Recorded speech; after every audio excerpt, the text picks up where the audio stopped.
Hello friends, तो कैसे हैं आप सारे। आई होप आप सभी स्वस्थ होंगे, मस्त होंगे और अपनी अपनी लाइफ में बहुत खुश होंगे। मैं बबीता स्वागत करती हूं आपका मेरे एक और नए वीडियो में। तो फ्रेंड्स, अभी मैं ब्लाउज़ सिल रही हूं। इस ब्लाउज़ की मैंने कल कटिंग करी थी, आपके साथ मैंने शेयर भी किया था। तो यहाँ पे ना मैं इसकी अभी स्टिचिंग कर रही हूँ। अभी शाम के बज रहे हैं 8 और अभी मैं स्टिचिंग करने के लिए बैठी हूँ, क्योंकि दिन में नहीं अधिकतर टाइम मिल पाता है। और आज तो ना बहुत ज़्यादा ही ठंड है, क्योंकि आज बारिश हुई है। आज है 11 तारीख और आज बारिश हुई थी, तो आज थोड़ी ठंड ज़्यादा है। तो आप सभी अपना अपना ध्यान रखिए, क्योंकि अभी मकर संक्रांति आने वाली है, तो इस टाइम पे तो ठंड रहता ही है और मकर संक्रांति के बाद फिर मौसम थोड़ा अच्छा होने लगता है। अभी यहाँ दिल्ली में ना बारिश हुई है आज, तो थोड़ा मतलब बहुत तेज़ बारिश तो नहीं हुई है जैसे नए साल से पहले हुई थी, लेकिन थोड़ी बहुत हुई है। और थोड़ा मौसम भी ना बिल्कुल ज़रा सा भी धूप वूप नहीं निकला है आज। वैसे 2 दिन से तो धूप निकल रहा था, बट आज नहीं निकला है, तो थोड़ा सा ठंडा है। तो अभी मैं ना यहाँ पे अस्तर वाले जो ब्लाउज होते हैं ना, मैं उसको अभी सिल रही हूँ। तो अस्तर वाले ब्लाउज सिलने से पहले आपको पता है कि अस्तर और मेन फैब्रिक को पहले कच्चा करना होता है।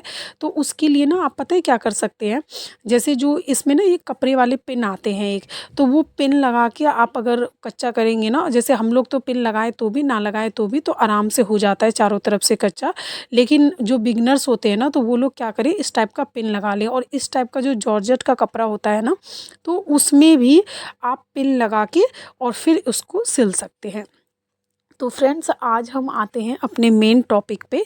तो आज का जो हमारा टॉपिक है, कई हाउसवाइफ हैं जो होम बुटीक चलाती हैं, या फिर कई जो जिनका बुटीक पहले से ही है और वो कहते हैं हमारा बुटीक चल नहीं रहा, हमारा सिलाई का जो दुकान है वो चलता नहीं है, तो हम ऐसा क्या करें कि हमारा जो दुकान चले। या फिर कोई कई हाउसवाइफ जो होम बुटीक चला रही हैं, या फिर उनके मन में ये है कि अब हमें आगे अब जा कर के अब बुटीक खोलना है, तो वो ऐसी कौन सी बातों का ध्यान रखें जिससे उनका जो बुटीक है ना वो बहुत अच्छा चले और वो बहुत अच्छा पैसा कमाएँ।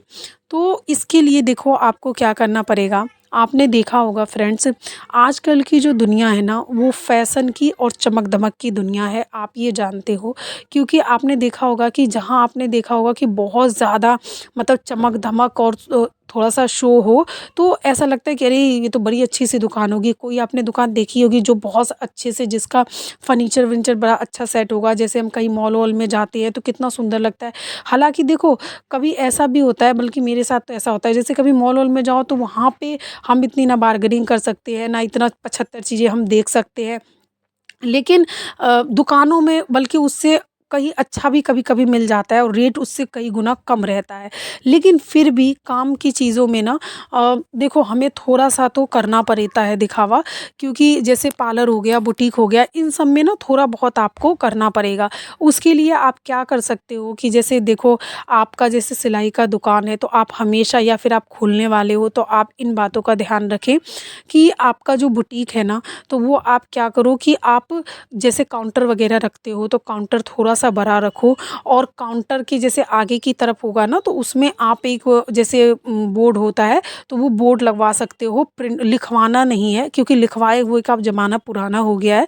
आप उसको ना जो हमारे बोर्ड जो होते हैं, जो छपे-छपाए हम लोग बोर्ड बैनर वगैरह बनवाते हैं, तो आप वो बनवा के उसको ना आप जो तार वाली जो कील-वील सी नहीं होती, तो उससे आप उसको सेट कर सकते हो। तो वो देखने में ना और ज़्यादा बहुत सुंदर लगेगा, और फ्रंट में रहेगा ना, तो आने-जाने वालों की नज़र पड़ेगी और आपका और ज़्यादा जो काम है वो चलेगा। दूसरा, कई लोग क्या करते हैं कि जैसे बोर्ड वगैरह, बैनर वगैरह अपने दुकान के आगे लगाते हैं ना, वो ज़्यादा बड़ा नहीं लगाते, इन सब चीज़ों पे ज़्यादा खर्चा नहीं करते। वो छोटा बना देते हैं और फिर बस उसी से काम चलता रहता है। तो आपको ऐसा नहीं करना है। अगर आपका बोर्ड वगैरह छोटा भी है ना, तो उसको थोड़ा-सा बड़ा कराइए, क्योंकि फ्रेंड्स देखो, ये ना वन टाइम इन्वेस्टमेंट होता है, आपको सिर्फ एक बार खर्चा करना होता है। ये इन्वेस्टमेंट ऐसा नहीं होता है कि आपको बार-बार करना है, लेकिन ये वन टाइम इन्वेस्टमेंट ना इतना आपको प्रॉफ़िट देता है ना, क्योंकि देखो जहाँ प्रचार है वहाँ व्यापार है। तो जब तक आपके व्यापार का प्रचार नहीं होगा, जब तक आपका व्यापार नहीं चलेगा, तो आपको जो बैनर है ना, अपना बोर्ड है, जो आपका जो फ्रंट लुक है, देखो आपको अपना काम अच्छा रखना है, वो तो है बाद की बात। पहले कोई आपके पास आए आएगा ना तो सबसे पहले आपका जो लुक है वही देख कर के आएगा, काम वो बाद में देखेगा। चाहे आपका बुटीक हो चाहे पार्लर हो, जैसे इस चीज़ पे आपको खर्च करना पड़ेगा। अगर आपने पहले नहीं किया तो अब आप अपने दुकान में थोड़ा-सा रेनोवेट करवाइए, थोड़ा-सा आप इसमें खर्च करिए, थोड़ा-सा मेकओवर करिए, तभी आपका जो दुकान है ना वो चलेगा। तो उसके लिए आप क्या कर सकते हैं, जो फ्रंट लुक में आप थोड़ा-सा बोर्ड वगैरह, बैनर-वैनर थोड़े अच्छे सुंदर से लगा सकते हैं और बड़े-बड़े लगाइए, ताकि आने जाने वालों की ना उस पे नज़र पड़े और वो आपके पास लोग आएँ और उनको भी पता चले। अगर आप नया दुकान खोल रहे हैं तो उनको पता चले कि आपने मतलब दुकान खोली, आपके पास लोग आएँ, पूछे, कपड़े डालें। और जो दूसरी चीज़ है, ये तो हो गई पहली चीज़, और जो दूसरी चीज़ है ना कि आप अगर चाहते हैं, जैसे दुकान आपका नहीं चल रहा है, तो आप क्या कर सकते हैं कि या फिर दुकान आप खोलने वाले हैं, कि आप पहले रेट वेट का पता करें कि जिस भी एरिया में आप अपना दुकान खोलना चाहते हो उस एरिया में आप पता करें कि रेट क्या चल रहा है। जितना रेट चल रहा हो ना उससे आप 10, 20, 50 कम रखिए, थोड़ा-सा कम रखिए शुरुआत में। क्योंकि क्या होता है कि कई लेडीज़ पूछती हैं कि अरे पैसे क्या है? तो वहाँ लोग ये कहते हैं, अरे वो तो दुकान देखने में भी बहुत सुंदर है और पैसा भी बड़ा कम ले रहे थे, एक बार उन पे सिलवा के देखते हैं कि कैसा वो सिलते हैं। तो इस तरीके से ना आपके जो कस्टमर है वो बढ़ेंगे।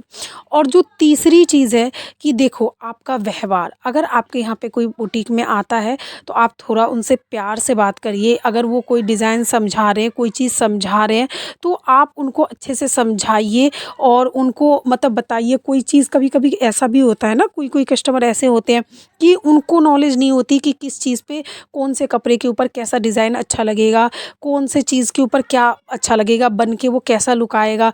कभी एक आध बार ऐसा भी होता है कि डिज़ाइन बनने के बाद उनको फिर कस्टमर को नहीं वो ठीक लगता है। तो आप उनको सारी चीज़ें समझाइए कि ये बन के ऐसा लगेगा, ये चीज़ ऐसी होगी, डिज़ाइन दिखाइए, वो जैसा डिज़ाइन माँगते हैं उसी से रिलेटिव और उनको दिखाइए। तो इस तरीके से आप दिखाएँगे और उनको समझाएँगे तो वो आगे जाके ना और 4 को बताएँगे कि अरे उनका तो काम बहुत अच्छा है और वो बहुत अच्छे से प्यार से बात भी करते हैं, जैसा हम बोलते हैं वो हमें काम पे देते हैं। जो आपकी चौथी चीज़ है वो ये कि आप कभी भी अपने काम को डिले नहीं करिए। अगर आप पे कोई कपड़े डाल के जाता है तो इस चीज़ का ख़ास करके ध्यान रखिए। अगर आपका काम बढ़ता है तो आप वर्कर रखिए, लेकिन इस चीज़ का ध्यान रखिए कि आपको कपड़े टाइम पे देने हैं। अधिकतर जो टेलर होते हैं, बुटीक होती है, वो इस चीज़ का बहुत गड़बड़ करते हैं कि कपड़ों को टाइम पे नहीं देते हैं, जिससे कस्टमर परेशान होते हैं और नेक्स्ट टाइम वो आपके पास नहीं आते हैं। तो कपड़ों को ना आप टाइम पे दीजिए, जिससे आपके जो कस्टमर है ना वो बंधे रहेंगे और वो बार-बार आएँगे। और जो लास्ट और आखिरी चीज़ है वो ये, और सबसे इम्पोर्टेंट वो ये कि आप अपना काम भी अच्छा रखिए। क्योंकि जब आप काम ही नहीं अच्छा रखेंगे तो कस्टमर एक बार इन सब चीज़ों की वजह से वो एक बार तो आएँगे, लेकिन अगर आपका काम अच्छा नहीं होगा ना तो फिर वो बार-बार नहीं आएँगे। तो अगर आप चाहते हैं कि कस्टमर बार-बार आएँ तो आप उनका काम अच्छे से फिनिशिंग के साथ करके दीजिए।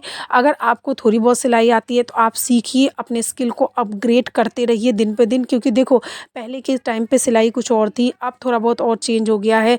दिन पे दिन ना आपको पता है फैशन की दुनिया है, नए-नए डिज़ाइन लोगों को बनाना होता है, सिलवाना होता है। तो आप भी अपने आप को थोड़ा-सा अपग्रेड करिए। आप यूट्यूब से सीख सकते हैं। आजकल यूट्यूब पे बहुत से लोग सिखाते हैं, मैं भी सिखाती हूँ। बबीता फैशन डिज़ाइनर बुटीक नाम से मेरा चैनल है। तो आप सीख कर के अपने आप को अपग्रेड कर सकते हैं। तो अगर आप इन सारी चीज़ों को फ़ॉलो करते हैं तो मैं गारंटी लेती हूँ इस बात की कि आपकी जो दुकान है वो चलेगी ही नहीं, इस 2025 में रॉकेट की तरह दौड़ेगी। और आपका देखो जब भी हमारा कोई भी काम हो या कुछ हो, जब चलता है तो ज़ाहिर सी बात है पैसे आते हैं, तो हमारी सारी प्रॉब्लम्स ऑलरेडी सॉल्व हो जाती है और आप अपनी ज़िंदगी में सफल होते हैं। क्योंकि जब हमारा काम सफल होता है तो ज़ाहिर सी बात है कि हम भी सफलता में ही गिने जाएंगे। तो जब काम सफल होगा तो हम भी सफल ही होंगे। तो इन सब बातों को अगर आप फॉलो करते हैं, ये मेरी आजमाई हुई ट्रिक है। मैं भी बुटीक में अपना इसी चीज़ को, सभी चीज़ों को फॉलो करती हूँ और इतना बढ़िया चलाती हूँ। ओके बाय बाय, मिलते हैं नेक्स्ट।